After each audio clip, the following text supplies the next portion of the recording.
Information livrée par Alcantara Sarr, secrétaire général du syndicat des inspectrices et inspecteurs de l'éducation du Sénégal, vendredi 28 juin dernier sur le plateau de Giancarlo sur TFM, fait froid dans le dos. 15 000 enseignants, disait-il, sont en attente de passer leur examen professionnel.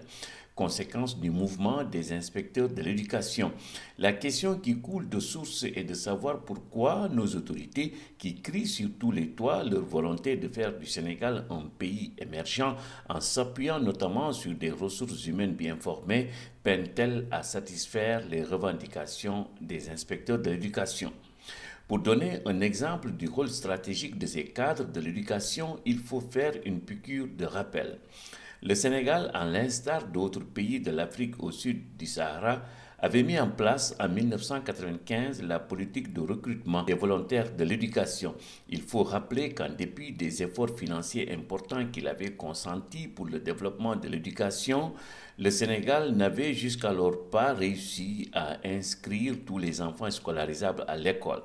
La situation allait même de mal en pis puisque le taux de scolarisation commençait à chuter. Par exemple, de 58% en 1989, il est tombé à 54% en 1994. Pour stopper la baisse constatée, le gouvernement d'alors avait mis en place un nouveau dispositif, l'ouverture des classes à double flux dans les villes, les zones sururbaines et périurbaines, des classes multigrades en zone rurale. Le recours à cette catégorie d'enseignants n'ayant bénéficié que d'une courte formation initiale a effectivement permis de booster le taux brut de scolarisation. Inférieur à 55% avant 1995, celui-ci a atteint 86% en 2008-2009. Le raccourcissement de la durée de la formation initiale autorise à formuler l'hypothèse que l'État mise sur la formation continue pour aider au développement des compétences professionnelles des instituteurs.